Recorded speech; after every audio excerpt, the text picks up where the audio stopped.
Good morning everyone and welcome back to our 6 On Point Weekly episode of our virtual laser training series. So again, I'm here with Nigel and we really look forward to getting into this week going to some different products outside of the general lasers that we've covered off on, and we trust that everyone's learning something as we go along. So we'll move into it now. Yeah, okay, in week 6 we're going to touch on, just go an overview on what we touched on last week with the I88R and I88G range, as well as the I99R, the digital dialing grade laser. So that's completing the rotary lasers. We're then going to dive into the machine control receivers of the Imex range and the Imex pipe lasers, give a little bit of understanding around the pipe lasers and a bit of information. Yeah, so we thank everyone again for taking the time to want to come and learn something about the laser levels. Those that have joined us live here today, thank you very much, and those that are watching this as a recording. So, good quote here from John Holt: "We learn to do something by doing it. There is no other way." So the idea is want to turn this into a bit of fun, have some fun, get into your stores if you've got it in the stores, and actually play around the lasers and get to know them more. So, giving that confidence that we set out at the start with this series to really start to get the confidence that needs to be in the stores to help everyone understand what lasers best for what application and really start to put that into practice. So we'll move in today and look forward to your questions coming through as well. Keep them coming. Yeah, okay, so week 5 overview. So the I88 series rotating laser. You've got we have the red beam version and the green beam version in this laser. So that's the only green beam rotating laser in the Imex range is the I88G. The red beam is suited for mainly outdoor trades. So you've got your earth movers, concreters, landscapers, all that sort of thing. Whereas the green beam is what we call the ideal all-rounder, the ideal builder's laser, really. Yeah. So for internal, external use, so you'll get the benefit of the green beam internally. And then you've got the benefits of all the grade, the horizontal, vertical, and all that for the external use as well. So they're a manual grade laser, both those models, horizontal and vertical applications in scan mode. Then we jumped into the I99R that you may remember. That's the one we have here today on the screen. The I99R is pretty much has the same features as the I88R. It's a red beam version. We only do the red beam in the I99R because it is predominantly an external use laser. So you're not going to get the advantage of a green beam with its visibility. To clarify on that, go back to week 1 if you need to about the green and red beam of the webinars. But yeah, so then the main difference with the I99R over the I88R is the digital dialing grade. So this time you've got you dial the grade in that you want. So yeah, the manual slope on the 88 becomes automatic on the 90. Yeah, so if you've got a 1.65% fall, you literally punch 1.65% fall on the unit. It shows up on the screen. It automatically adjusts and sets itself to that fall, and then you're right to go. So that's really what the I99R. So it's predominantly a plumber, civil, earth mover, concreter sort of laser. So guys that are using grade fairly regularly. All right, so this week, as we discussed, and Nigel mentioned on the machine control receivers, so we have 2 styles in our range. The first one here on the screen is the MR240, so that's the baby one. That's ideal for the smaller excavator guys, smaller contractors, guys doing earth moving and some concreting and landscaping, some little bit in the plumbing and draining side of things. So what this really is so it's a receiver like you get in your rotating laser, but what you've got now is 130mm pickup beam, 240 degree pickup around here, and it's got the 2 clamping options. So it's magnetic here. You've got with the magnetic side that can magnetise directly onto the side of an excavator bucket or arm of something like that. And then you've got your bracket system, which you can use on a staff as well. So you got both options with that one there. Again, you have your coarse and your fine setting, so a little bit of play there. If you want to be coarser, so for more, just if you're moving some dirt around, it's not too bad. It really takes a two-man operation when you're doing site set out, so for house pads and shed pads and that sort of thing. It really, or contour banks, it takes sort of a two-man operation down to a one, or saves a lot of time than getting in and out of a machine to take your level with your normal receiver. If you can have this directly mounted onto the machine itself, where you can visibly see. So as you can see in the picture there on that excavator arm, well, then you can use it as like a normal receiver. So that's the ideal one, just for the smaller contractors. Perfect for small machines and for smaller excavators. Yeah. So whereas when you've got the next one, the MR360, so this is the one we have here. So that's more for medium to large earth moving applications. So it's a bigger machine. It's a 250mm pickup with a 360-degree pickup band. So you can pick up if this unit can see the laser beam spinning, it will pick it up. So if it's above the machine or on the side of the excavator arm like we have down there, you'll pick it up all the way around, obviously, and the excavator arm will block that a little bit.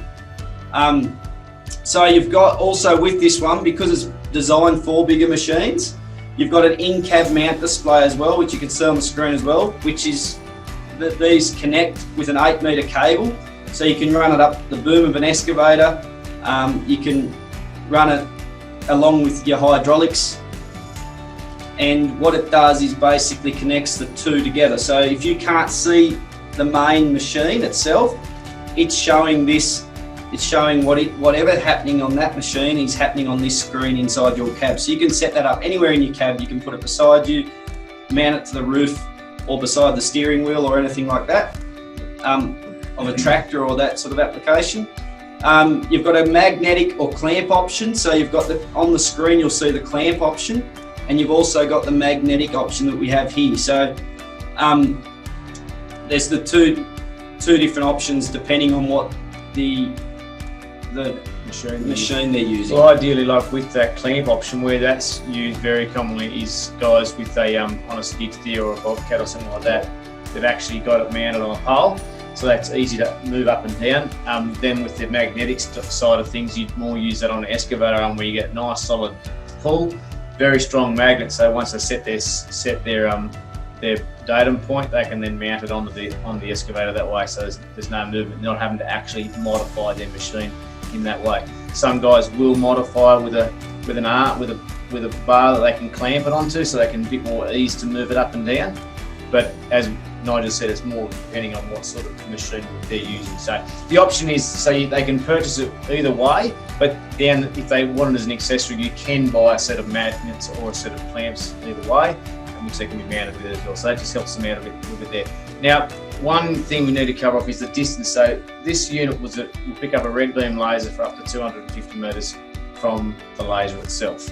So gives that, covers all that. So hopefully there's some couple of questions that have come in now, so we might be able to answer a few of them when we get to that.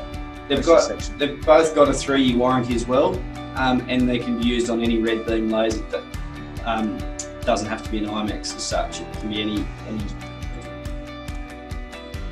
Yeah, righto. So the pipe laser, what we have in the with the pipe laser is we've got two models in our range. So we've got a red beam version and a green beam. So IPL3TG for green, IPL3TR for red. Now today we don't want to get this could become quite confusing for some. So the idea today was to basically introduce you to what a pipe laser really is, what they're mainly used for, and then obviously we're only a phone call away to help out, and we can help both install and on site with this as well. So pipe laser is predominantly used for doing for laying pipes and for major plumbing and civil. So for doing a lot of stormwater drainage and also sewer and that sort of application.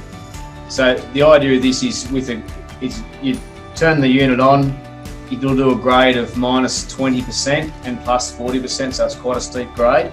It's got one dot out the end, and then you've got your remote control to control your actual grade. So when you set your grade in, they just literally set the grade in on the screen here, matches to the screen on the unit, set it and forget, and then they join their pipes together. So they just give you a little bit of an idea. So with the unit, the difference is why do you got a red and a green? The reason for that is the green beams are obviously for a lot of guys, some will use it above ground, so they want to be able to see it better. That gives them better visibility. But this the unit is designed so it'll go down to 100mm pipe, and then you've got your section of your series of actual feet, which can stand it up so if it goes through centres of large stormwater pipes. So it runs on an 8 amp hour lithium rechargeable battery. Very heavy duty in the fact that it's a full cast alloy housing, and it has a 60 IP68 submersible rating, so that way if it's down a trench and have a bit of an accident with some water, it's not the end of the world, with an accuracy of plus or minus 1.5mm in 30 metres, so and up to 300 metre range depending on the light. So that sort of gives a bit of an idea. It's quite a niche market, so it is predominantly for the plumbing and civil sort of industry. Yeah.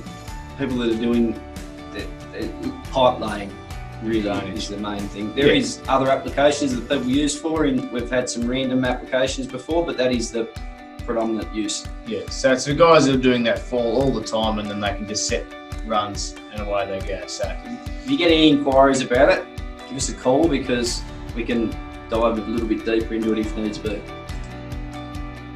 All right, so some questions. We've got some questions here. Righto, there's one there. Is the MR360 lithium ion, and how long is the charge time? So the MR360 runs on a nickel metal hydride battery system that's internally in here. Now you can charge it two ways. So you can charge it directly, which you have in your kit. You have it with your so you can charge it directly on the machine's battery, or then you can charge it directly into 240. So it has an up to 25-hour pickup time, and you're looking at around about a 6-7 hour charge time to charge the actual unit properly. So I hope that answers that question a little bit as well there. So there's another one about is the pipe laser mountable on a tripod. We'll touch on that one. There's just another one about the MR360. Is the MR360 compatible with green beam lasers as well? No, well, as Nigel said, no. So basically what it is you've got on your rotary laser, you've got your green beam and red beam. Machine control receivers, because they've been used predominantly all outside work, they're only designed and made, all brands make them with the red pickup. So they'll only pick up a red beam laser, they use a different frequency than the green. So the idea of this is, so if you're selling a guy a laser and you know he's going to be doing a lot of external work, or he's in that civil, or he's in the large earth moving side of things, or you need to ask the question, would you ever be wanting to match up with a machine control receiver? Because if they're tending to want to go towards the green beam laser, that's not a really good idea of investment, because down the track when they want to purchase a machine control receiver, they won't match, so the receiver won't pick up the green laser. So the short answer is no, you can't use green with a machine control receiver. So make sure we got that all clear for everybody. So do you want to answer that next question? So is the pipe laser mountable on a tripod? Just turn it off. Yeah, so the pipe laser has a 5/8 thread in the bottom, so that's a standard tripod thread, and also a 6mm thread. So yes, it can be mounted on a tripod for various applications. People do use them on a tripod. So this is absolutely possible, yes. Yeah. All right, so any more questions? One come in just now. Yep. Would a plumber use both I-99R and or a pipe laser? Yes, they would. That's an excellent question, because with the rotary, being a rotary, so the difference between a rotary and a pipe laser, the rotary laser, because it's spinning around, if they're doing a grade or a fall, so if you're doing a fall in a trench, it's absolutely fine to use a rotating laser, making sure it's set up correctly, which we've got the instructions in the manual how to set it up. So when you do a fall, so it's accurate. So yes, it can be used like that. The reason guys will then go and use a pipe laser over against the 99 is if they're doing just a set pipe, or they're down in a trench a long way down from the surface, then that way they can set their grade and fall. The trench may have been dug with a 99 laser with the grade, but now when they're actually laying the pipes and setting the pipes in place, the pipe laser will come into place, so it actually sits across the top or inside the pipe, which then keeps that grade exactly the same all the way through, so they can lift. As you said, especially in a very deep trench, there's a lot of trenches are very deep. Yeah, 100%. So yes, a plumber would use both, because they can use their rotating laser as a normal laser for getting their site set out and getting themselves their main run. So another one on the MR360 that's good, Nick. It is, the magnets are very, very strong. He's asking are the magnets strong enough to go onto a excavator bucket. So yes, the magnets, they're incredibly strong. They do take some force to pull off. It's very, very rare that we've had, without obviously misuse, or if you're very rough on the machine, or it takes a big knock on the side of the excavator, it could come off. But general just digging on an excavator, the magnets are they're fine. The feedback that we would get is when they've actually knocked the receiver, they've moved the arm and knocked the receiver off on something. That's the only real way. A lot of times I'll just move up and down, but you have got all rubber, so it's all rubber loaded, so it gives can handle a lot of vibration without putting strain on the magnets to try and release. So that gives it in this section here. So you've got that on both your clamp and magnetic option as well. So it gives it that movement they need. So good one just come in here now. John, you probably weren't on some of the other calls, but you can go back through. We've spoken about calibration before, but John's obviously a new Imex dealer coming on board and hasn't had the experience with what to do with calibrations and warranty. So thanks for coming on. Welcome to the team. Board, John. Do you want to answer that one, Carl? Yeah, so that's a good question. So it doesn't link directly with some of these products here, but it's really good in a broad sense that with the calibration and service, is if you're a reseller of the product, we'll get the customer to bring the unit back to you guys, then contact us directly. We'll then send you out a con note for a courier to come by, pick up the unit. But there's one very important part, is that we'll send you out two things. We'll send you a con note for the actual box, but we'll also send you out a form to fill out to give us a rundown so our technicians know exactly what to look for in the tool. So if it's a general calibration repair, general calibration service, it's okay. But if there's an issue that the customer may think they're having, we need to make sure that's really well documented, so that when we get it back, the technician can save a lot of time in finding what the issue may be, if there's an issue, and to resolve it quick for the customer. So just make sure that when that does happen, that you will receive the paperwork we fill out to come with the laser as well. So just print it off, fill it in, pop it in the box, and then that makes it easy for all of us. And also just to mention too, John being new, first calibration and service for general calibration work is on all the rotary lasers and all the line lasers, done free in the first 12 months from purchase, and that includes freight, so you get after freight as well. So that's good. That looks like it's all the questions. So yeah. Just one thing on John's question too is we do have calibration service agents in all capital cities as well. But if you can contact us, we can guide you in the right direction, or sometimes it can be just as easy as quick to send it back to us directly. So, yeah. All right. Well, thank you all again for taking the time to come and join us, and to join us those that have been with us the whole time, this whole last 6 weeks. We really thank you for the time, and trust you've learned something from it and got some value out of this, so that you can actually take that value now of your knowledge into the store and reap the reward. So start to turn those first opportunities or inquiries or tyre kickers into an actual sale, and giving you the confidence that you've got to know a bit about it. So I've had some really good feedback coming through. Great feedback, so that's good. So the more feedback the better, because it's encouraging, and we can means sort of people have learnt something. So, and then we can better help you as we go along too, and we can help you out. The more you ask us, the easier it is for both sides. So give us a call, send us an email, and we'll be absolutely happy to help you out. And we trust you've got some really good insights through the last 6 weeks. Yeah, and just remember too that you do have all these episodes are all on our resources page on our website, which we'll send the link to, and then that way you've got it there for we've got that there for future reference, and if you've got new guys coming through that want to know a bit more about it. So, alrighty, well, we thank everyone for joining us, and have a great rest of your day, and we look forward to seeing you another time. Thank you. See ya. Bye.